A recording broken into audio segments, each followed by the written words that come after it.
ఇక్కడ శ్రీ చైతన్య మహాప్రభు, శ్రీ నిత్యానంద ప్రభు చెప్పుకున్నాం కదా. శ్రీ చైతన్య మహాప్రభు చిన్నప్పుడు ఒక పెద్ద పాముతో ఆడుకున్నారు అని. ఎందుకంటే ఆయన స్వయం భగవాను, అక్కడ అనంత శేషుడు వచ్చి ఆడుకున్నారు.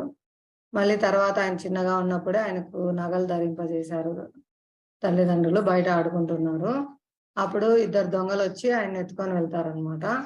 ఎత్తుకొని వెళ్ళి ఆయన నగలు అపహరించాలనుకుంటారు. కానీ వాళ్ళు భగవంతుని యొక్క దివ్య శక్తి వల్ల వాళ్ళు చేయాలనుకున్న పని చేయకుండా భగవంతుని ఊరంతా తిప్పుతారనమాట. భగవంతుడు వారి భుజాలపై ఎక్కి వాహనంలాగా వారిని ఉపయోగించుకొని ఊరంతా చూసి వస్తారు.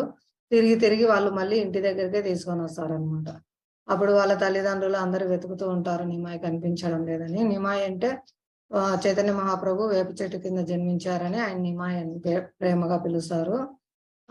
అక్కడికి తీసుకొని వచ్చి వాళ్ళందరినీ చూసి భయపడి అక్కడే వదిలిపెట్టి వెళ్ళిపోతారు అనమాట.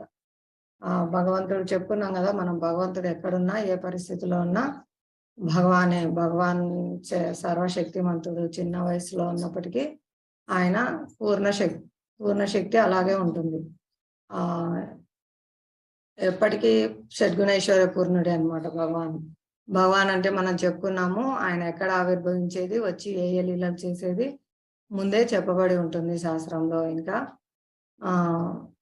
ఇంకా అసాధారణ కార్యాలు చేస్తారు ఆయన వచ్చినప్పుడు.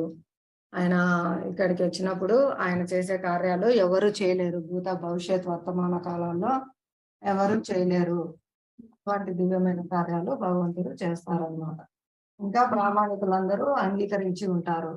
దేవలుడు, అసకుడు, నారదుడు, వ్యాసుడు మొదలైనటువంటి ప్రామాణికులందరూ కూడా దీనిని ధృవపరిచి ఉన్నారు నేను చెప్పిన దానిని అని అర్జునుడు చెప్పారు కదా శ్లోకంలో.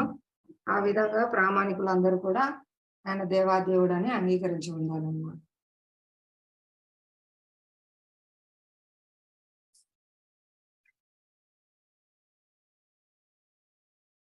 కాబట్టి మనం శాస్త్రం ప్రకారం చూడాలి. భగవాన్ ఎవరిని పడితే వాళ్ళను భగవాన్ అనకూడదు. శాస్త్రంలో ఉందా లేదా అనేది మనం చూడాలన్నమాట. భగవంతునికి అనేక అవతారాలు ఉంటాయి. వాటిలో శాస్త్రంలో అవి ముందే చెప్పబడి ఉంటాయి.